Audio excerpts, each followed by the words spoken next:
Hola, ¿qué tal? Bienvenidos a una cápsula más.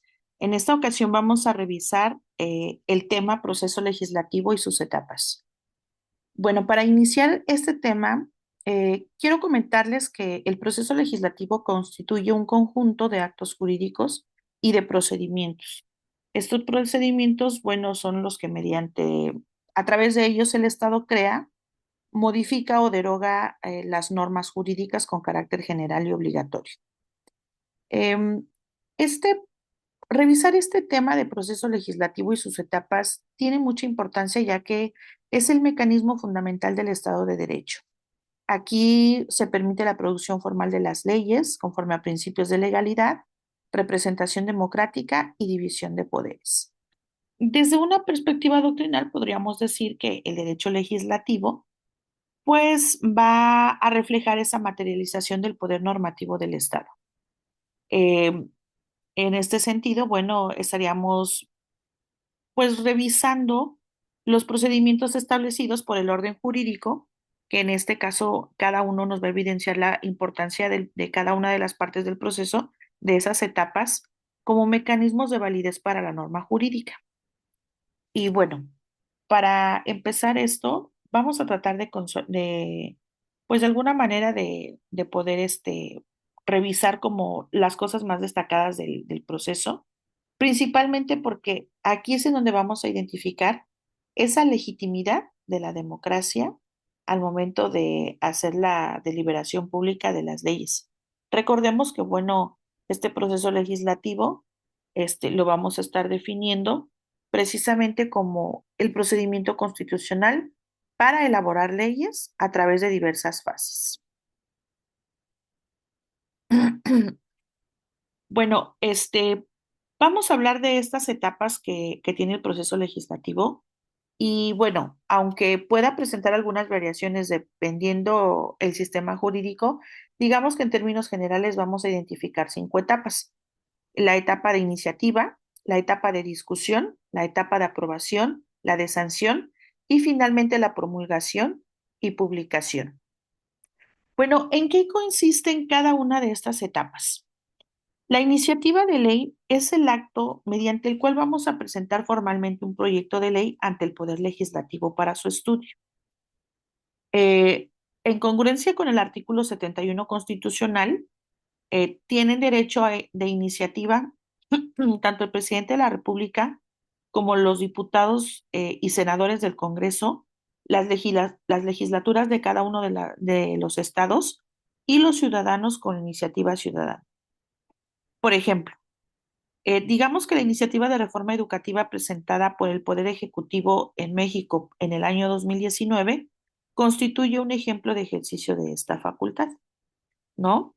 En esta etapa lo que vamos a encontrar es el principio de democracia, pues aquí es en donde se le permite a todo actor político y social participar en la creación de la normatividad, para que sea revisada por las cámaras de diputados y de senadores. Luego vamos a encontrar la segunda etapa. Esta es la etapa de discusión. En este momento, digamos que esa propuesta va a entrar en análisis y en debate. Este análisis y ese debate va a llevar una evaluación del proyecto de ley en las cámaras, en las cámaras legislativas, la de diputados y luego la de senadores, y va a revisarse su constitucionalidad, la viabilidad social del proyecto de ley y las implicaciones económicas y jurídicas que éste tenga. Este proyecto se va a someter a comisiones específicas que van a estar especializadas en el tema y posteriormente se estaría exponiendo al Pleno. Por ejemplo, en la Ley Federal del Trabajo ha implicado muchísimos debates, principalmente en estos últimos meses, y principalmente en lo que es el salario mínimo y y la regulación del empleo. Digamos que este es un ejemplo de la discusión que se puede llegar a tener en las diferentes cámaras legislativas, ya sea la de diputados o la de senadores. En esta etapa se tiene que garantizar la deliberación pública. Aquí este va a ser el elemento esencial del sistema democrático representativo.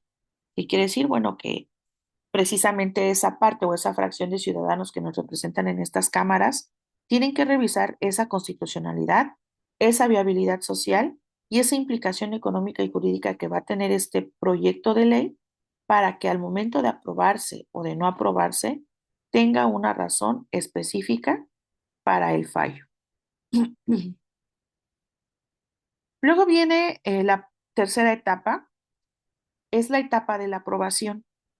En esta etapa vamos a ver que después de toda esa discusión que se va a dar en las cámaras, la iniciativa se tiene que someter a una votación una vez que ya se han agotado todas las participaciones por parte de los integrantes de esa cámara o de la comisión especializada que en ese caso se va a encargar de hacer la revisión para su aprobación.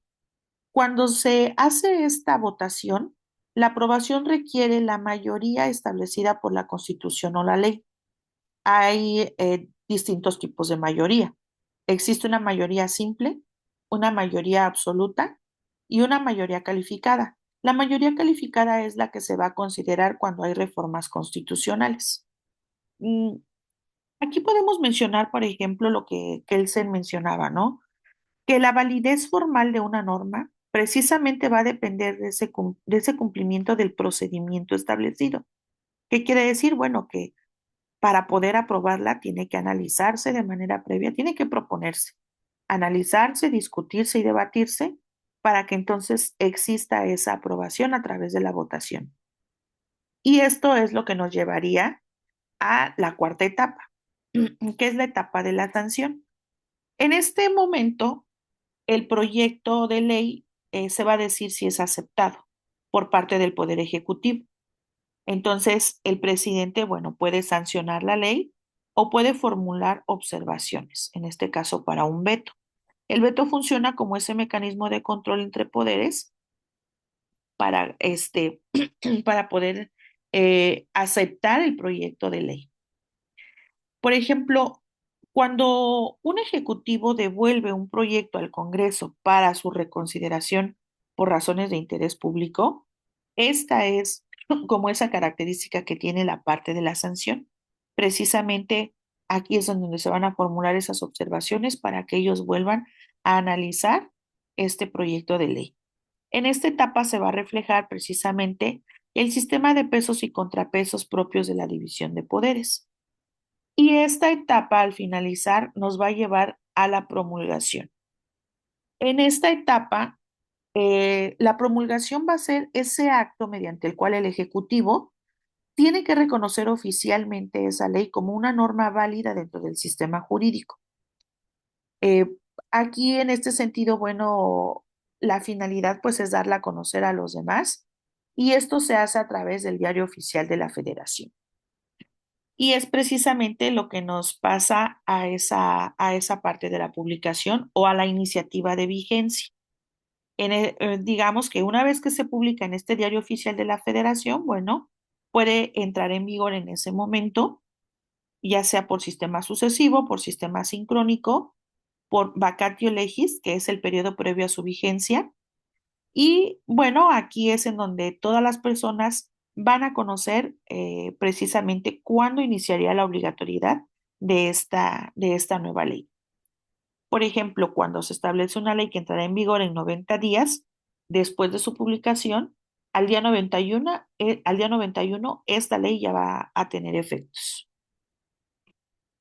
Bueno, este tema es bastante relevante precisamente porque su importancia reside en el cumplimiento de estas funciones eh, que garanticen la legalidad de la creación de normas. Por ejemplo, si nosotros no tuviéramos establecido precisamente esta división de poderes, no estaríamos asegurando la seguridad jurídica ni la legitimización de este poder legislativo. Entonces, podemos concluir que el proceso legislativo cumple esa función esencial. Primero, garantizar la legalidad en la creación de las normas, que permite, en segundo lugar, la representación democrática de la sociedad. Luego que, pues, de esta manera se establece ese control de poderes que va a asegurar la seguridad jurídica. y precisamente con esto se legitima el orden jurídico.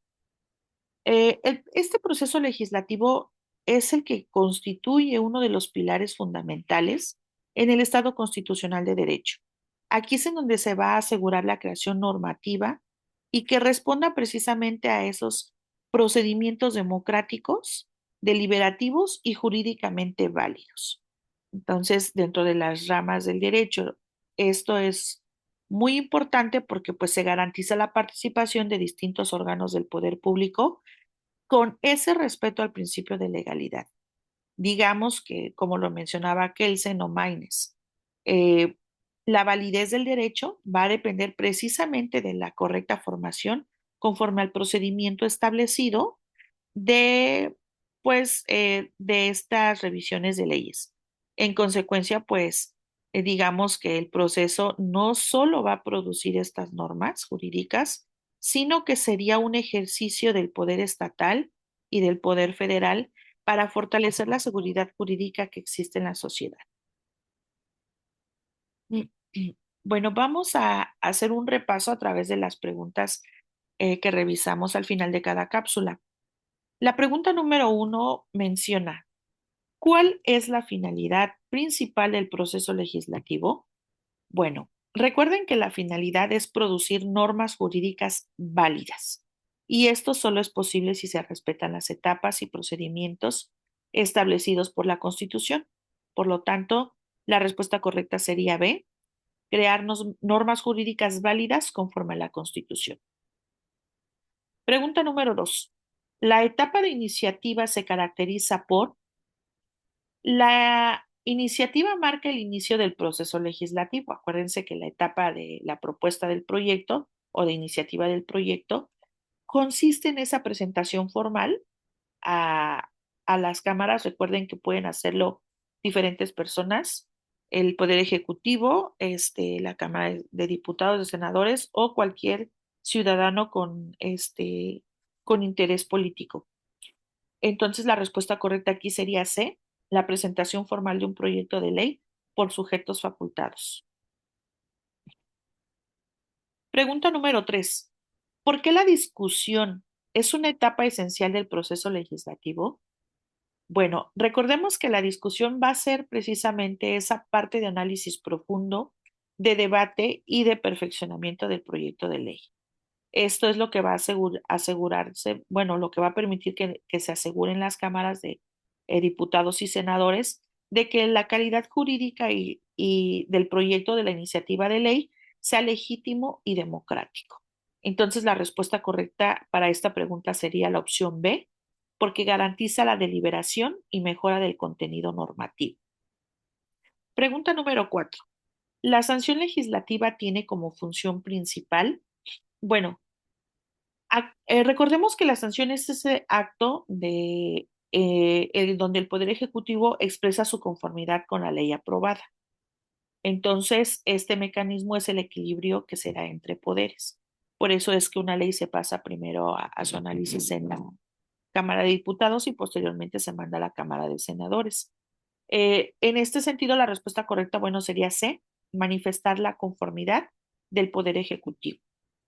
Recuerden que después de que se analiza por estas cámaras, se pasa al Poder Ejecutivo para su publicación a través del Diario Oficial de la Federación. Y finalmente la pregunta número 5, ¿por qué la publicación de la ley es indispensable? Bueno, como ya lo hemos dicho, una vez que se da a conocer a la sociedad a través del Diario Oficial de la Federación, aquí nos va a permitir conocer cuándo va a entrar en vigor la nueva norma. La publicación de esto pues garantiza la seguridad jurídica, ya que una ley solo puede ser obligatoria si es conocida por sus destinatarios. Entonces la respuesta correcta es B, porque aquí se determina su obligatoriedad y conocimiento público. Bueno, recuerden que como en cada cápsula les dejamos nuestra bibliografía, de igual manera si quieren seguir ahondando en la temática, pueden solicitarnos bibliografía complementaria para que puedan ahondar más en este tema a través de nuestros medios de contacto. También por si tienen alguna duda, pueden con mucho gusto escribirnos y nos pondríamos en contacto con ustedes. esto sería todo para para este tema y nos vemos en la siguiente cápsula.